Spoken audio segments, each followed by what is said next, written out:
Punjab Kesari Navodaya times में आज के जो हमारे खास मेहमान है ना, वो हरफन मौला है। मतलब उन्होंने बतौर आरजे अपने करियर की शुरुआत की, पर वहीं नहीं रुके। ट्रेन्ड सितार प्लेयर हैं, एक्टिंग करते हैं, कमाल की पोइट्री करते हैं। अच्छा, जो उनकी कॉमिक टाइमिंग है वो तो इम्पेकेबल है ही, लेकिन ये एस्पायरिंग कॉमेडियंस को ट्रेन भी करते हैं। ये ऐसा हो गया कि इन्होंने ऊपर वाले से हुनर मांगा और ऊपर वाले ने भी कह दिया तथास्तु। बात कर अरे रही वाह। हूँ द सख्त लौंडा जाकिर खान की, who is here to talk about his recently released comedy single तथास्तु। बहुत सारी बातें ऑफ कोर्स उनसे करेंगे, लेकिन सबसे पहले जाकिर, बहुत बहुत स्वागत आपका हमारे प्लेटफॉर्म पे। बहुत बहुत शुक्रिया इतने इलैबोरेट इंट्रोडक्शन के लिए। मतलब इतनी तारीफ तो मेरी मम्मी ने भी नहीं करी मेरी कभी। और यहीं से आप, मतलब मैं समझ गई कि इंटरव्यू का रुख क्या होने वाला है, कि मैं बहुत आज हंसने वाली हूँ। So thank you so much for that. But जी। कुछ दिन पहले ही रिलीज हुआ आपका ये कॉमेडी सिंगल तथास्तु। कमाल का जी। रिस्पॉन्स मिल रहा है। How is it making you feel? मैं यूजुअली रिस्पॉन्सेज पढ़ता नहीं हूँ। तो अपना बड़ा वैसा वाला निर्वाणा प्राप्त आदमी अपन छोड़ देते हैं। ठीक है कि वो बुलबुले हमारे बॉस ने हमको सिखाया था रेडियो में हम्म। जो हम नौकरी करते थे कि जब तुम्हारा कोई काम हो जाए तो वो वैसा वाला है, वो बुलबुले बनाने जैसा है। तो एक बार जब वो हवा आपने हवा भरी, बस इतना ही आपका काम था। उसके बाद अब वो उसकी किस्मत है कि वो सातवें आसमान पे जाके छुए या फिर वो अगले ही सेकंड जो है वो जमीन पे फट कर खत्म हो जाए। ये उसकी किस्मत है। तो मैंने जो मेरे हाथ में था वो बनाना था, वो हम्म। मैंने कर दिया। पर थोड़ा बहुत ही देखता हूँ, मैं ज्यादा नहीं देखता हूँ। पर हाँ, मुझे मालूम है कि लोग बहुत पसंद कर रहे हैं। उसका मैं बहुत शुक्रगुजार हूँ। पर मैं कोशिश करता हूँ कि मैं उससे इन्फ्लुएंस ना हूँ, क्योंकि वो क्या है कि अगर खुशी को सेलिब्रेट करूंगा, कल को कुछ खराब हो जाए तो क्या नस थोड़ी काटूंगा यार। तो मैं उसका समन्वय बना के रखने की कोशिश करता हूँ। बिल्कुल बिल्कुल। बट डेफिनेटली जो बुलबुले आपने छोड़े हैं वो सही जगह पे जाके फट रहे हैं, लोगों को गुदगुदा रहे हैं। और मैं एक्चुअली कमेंट्स पढ़ रही थी, तो एक कमेंट ऐसा था जो मुझे बड़ा ही रिलेटेबल लगा। उसमें ऐसा लिखा था, it is not about the jokes and the laughs as much it is about the smiles. और यकीन जानिए जाकिर, जब मैं देख रही थी तो मैं मुस्तकिल स्माइल तो कर ही रही थी। ऑफ कोर्स अरे वाह। पंचेस कुछ ऐसे थे जहां मैं हंस भी रही हूँ, मेरी मम्मी भी सोच रही कि आप ईयरफोन्स लगा के हंस किस बात पे रही है। अच्छा। लेकिन स्माइल मुस्तकिल मेरे चेहरे पे थी।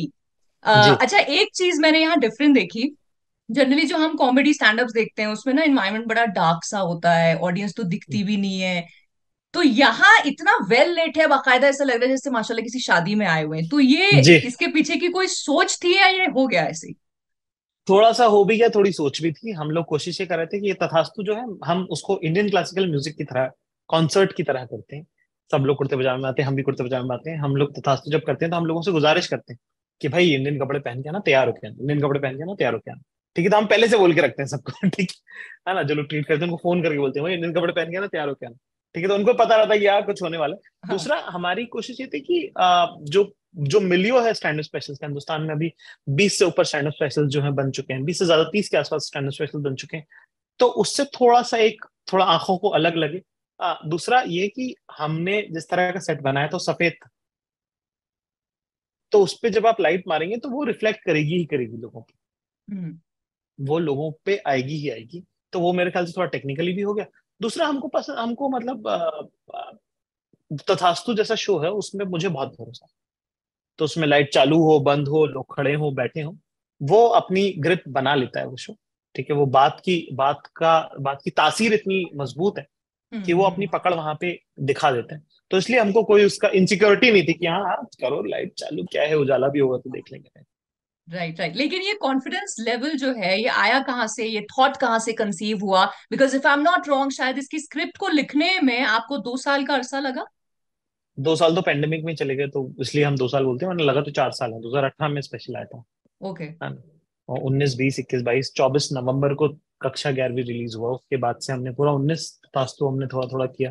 बीच में भी जब जब जहां जहां गाए बगाए मौका मिला, हम्म। अप्रैल के पहले या फिर उसके बाद, जब नवंबर, दिसंबर, जनवरी में, जब 21 की शुरुआत में भी जब मौके लगे, तो हमने अपनी तरफ से करने की कोशिश करी। पर ये कि बहुत सारा रियाज तो लगता ही है। मतलब एक वक्त के बाद ना, मैं आपको अपना थोड़ा सा, पता नहीं सुनने में कैसा लगेगा ये, पर अगर आप किसी शो को अगर 100 बार आप करते हैं ना, तो 101वीं बार वो अपने आप में एक पर्सनैलिटी होती है उसकी शो। हम्म। और वो पर्सनैलिटी कई बार आपसे बेहतर होती है। तथास्तु उन शोज में से है जिसकी पर्सनैलिटी मेरे से बेहतर थी। तो मुझे जो याद है वो, मतलब आप एक समय के बाद उस शो को जब आप बार बार करते हैं, अगर 100, 150 शो अगर उसी शो के आपने कर लिए, तो उसके बाद आप सिर्फ एक मीडियम है, ऊपर से आमद हो रही है और वो बह रहा है बस।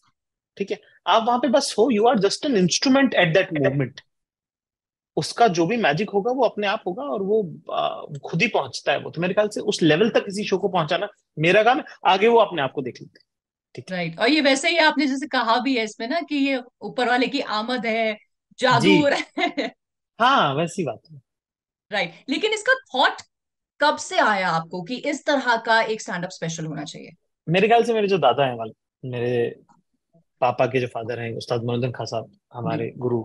ठीक है, जब उनकी फौत हुई, जब उनका इंतकाल हुआ, तो उस वक्त क्या हुआ कि क्योंकि मैं उनके बहुत करीब था, मेरे गुरु थे वो, और हम लोग सब उनसे बहुत प्यार करते थे।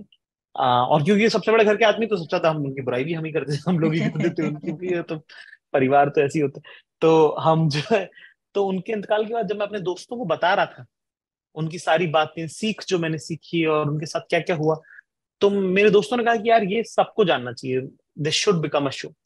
तो आई थिंक, और मेरे जहन में भी जब वैसे ही आया कि तथास्तु नाम रखते हैं, एकदम से ऐसे ही ख्याल आया बस एक दिन, उसका कोई लॉजिक नहीं है पीछे कि इसका नाम तथास्तु क्यों। क्योंकि मैंने शो में एक दो बार उसको उसको फिर बाद में मैंने इस्तेमाल करना शुरू किया, तो बीच में मैंने मना किया कि यार इसका नाम कुछ और चेंज करते, क्योंकि क्या हद से सिंगल बोलते हो, आपको पता है रिलेशनशिप के बारे में। हाँ। कक्षा 11वीं जब आप बोलते हो तो कौन स्कूल के बारे में, तथास्तु से कुछ समझ नहीं आ रहा था, तो मुझे लगा कि चेंज कर देते हैं नाम।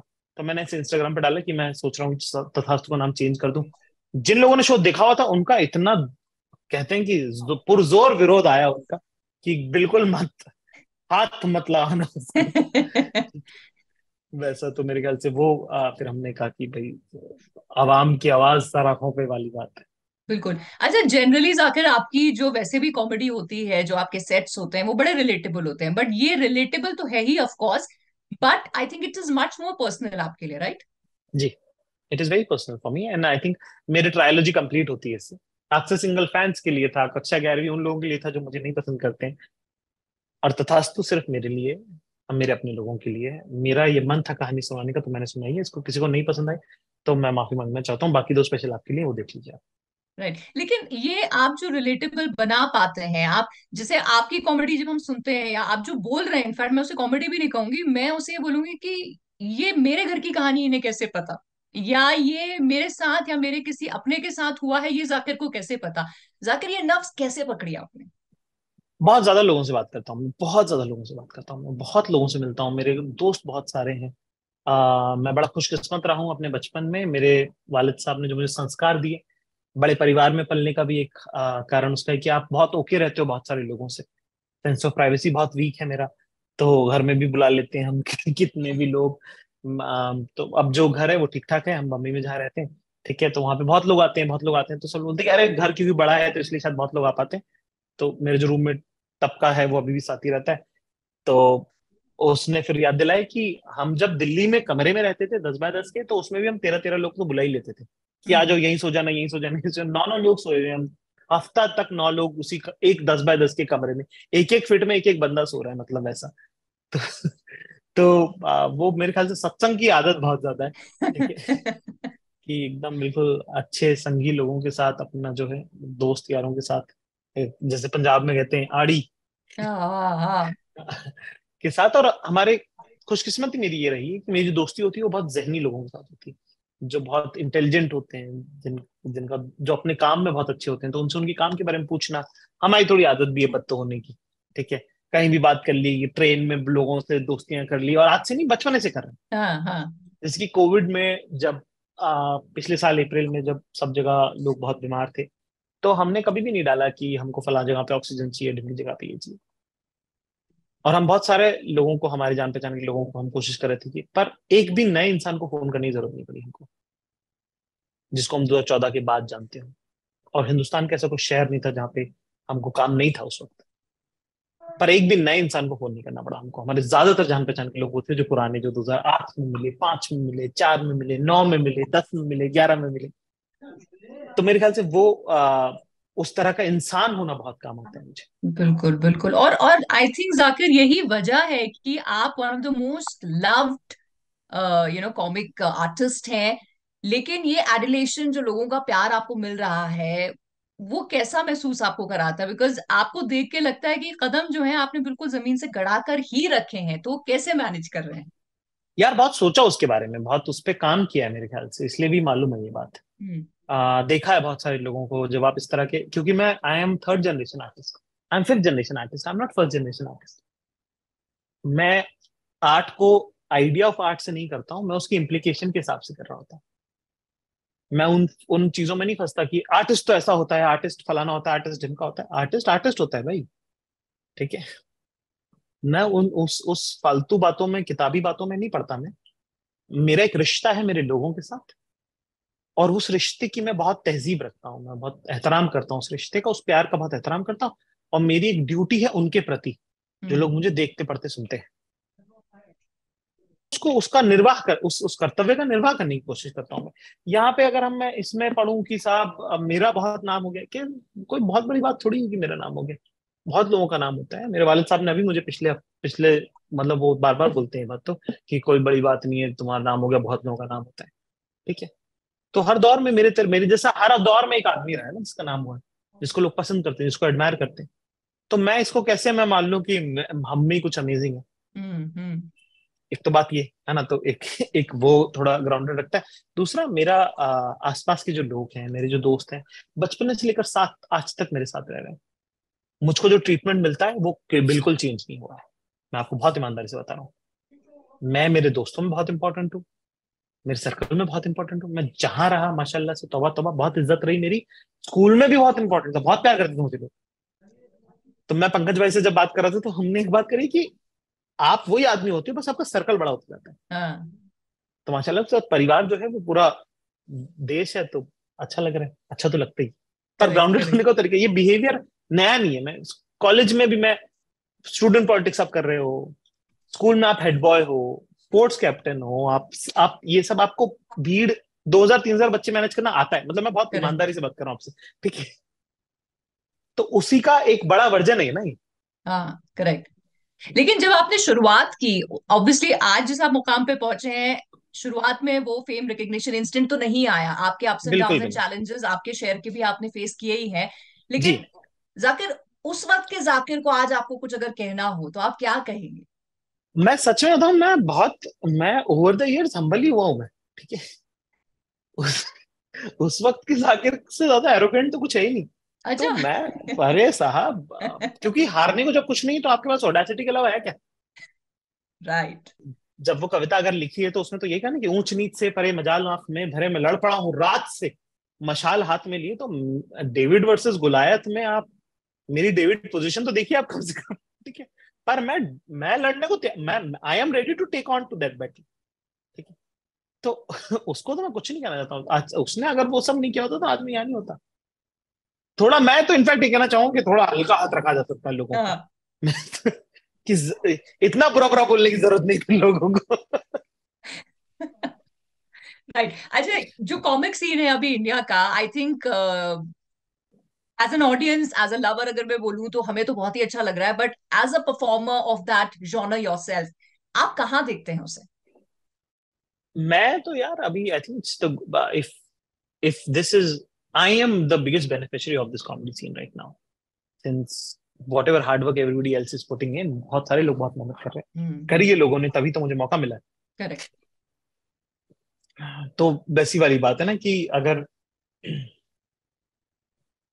मैं 2012 में अगर वो सब नहीं हो रहा होता, 2014 में मुझे आइडिया नहीं आता कि मैं भी बॉम्बे शिफ्ट हो सकता हूँ, 2015 में शिफ्ट नहीं होता मैं। तो बहुत सारे लोगों का मतलब हाथ तो है ही ना, मुझसे पहले जो लोग कर रहे थे उनका। Correct correct. आ, और उस चेंज का बिगेस्ट बेनिफिशियरी मैं हूँ। तो मुझे तो लगता है गोल्डन एरा चल रहा है सब कॉमेडी का, ठीक है। बिल्कुल जैसे बिल्कुल। ही मेरा और हटेगा तब मैं बताऊंगा, तब से डिक्लाइन है, ठीक चलता है। ही रहे, चलता ही रहे, ऊपर वाले की चलते दुआ ही। से। पर जाते जाते आपके बहुत सारे चाहने वाले हैं, जो जी। इस इंटरव्यू में आपको देखेंगे सुनेंगे, क्या उन्हें कहना चाहेंगे? खुश रहिए, अपने लोगों के साथ रहिए, और अपनी इज्जत करिएगा, और शो देख के लिख के जरूर बताइएगा। क्योंकि मैं रात को 11:30 बजे तथास्तु का हैशटैग जो है डाल के देखता हूँ कि भाई लोग क्या कह रहे हैं, टाइप की बात है। एक बार एक एक राउंड तो मैं रात को पढ़ ही लेता हूँ कम से कम। राइट तो राइट। आपका जो प्यार है, आप दिशा, वो दिशा देता है मुझे। मैं क्रिटिसिज्म या उससे उतना ओत प्रोत नहीं होता हूँ तारीफों से, पर मैं पढ़ता सब कुछ हूँ, इसी बता मुझे। Correct, okay. तो Zakir, thank you so much for this interview, and I really hope कि आप जो भी काम करते रहे, जैसे मैंने शुरू में भी कहा था कि ऊपर वाला बस कहते रहे तथास्तु तथास्तु तथास्तु, क्योंकि आपके जरिए हमारे चेहरे पे मुस्तकिल एक मुस्कान तो आती ही है। So thank you so much once again for that. Thank you very much, thanks. Thank you.